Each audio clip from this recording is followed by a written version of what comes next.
who's going to get together and say, we're just going to create our own world with a commissioner and a union and players and go for it? And does Congress really need to be the one to bang these heads together, Jay? Because I don't know if that'll ever happen, you know? At some point that may happen, Rich. I mean, this is just my belief that as long as this money train is going smoothly down the tracks, Congress doesn't have any incentive to get involved.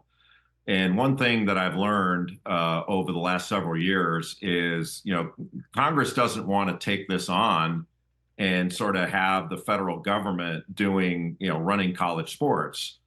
By the same token, they don't want to give the NCAA a law that takes them out of antitrust scrutiny and then at the same time allow them to oversee their own shop, like the fox in charge of the hen house type of deal.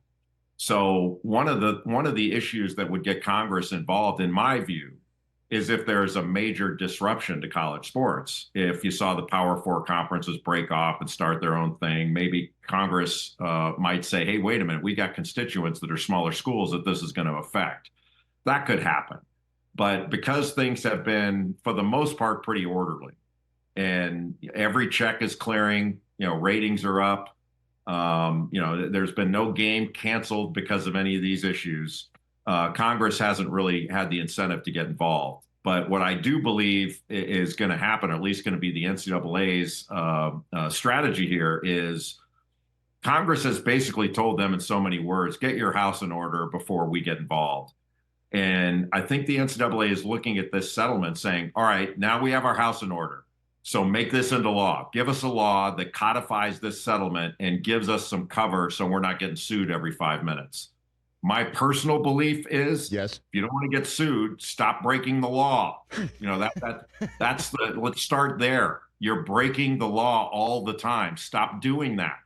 And to me, the easiest way to do that is, like, all these schools are market competitors against one another. So you guys do whatever you want, pay whomever you want, however much you want, and we'll go from there. Then we don't have any antitrust problems. All the antitrust problems go away.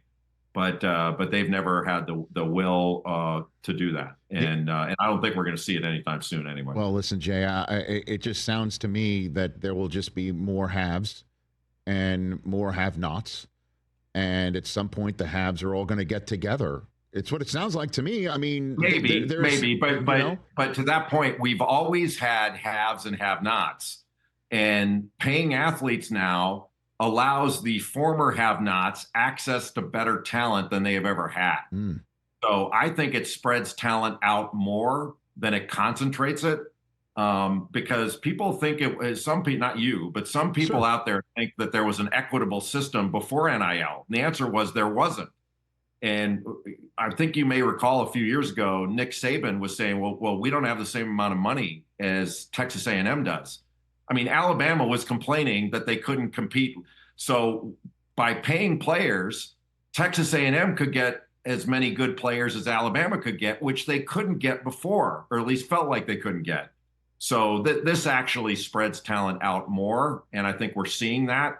But it's never going to make Ball State the same as Indiana. Like, that's not going to happen with this system, unless there's revenue sharing among the schools. But you're never going to see that. Like, the SEC is not going to share in the Big Ten. They're not sharing their money with anybody. That's not going to happen. Catch the Rich Eisen Show live weekdays from 12 to 3 p.m. Eastern on Roku Sports Channel in the U.S.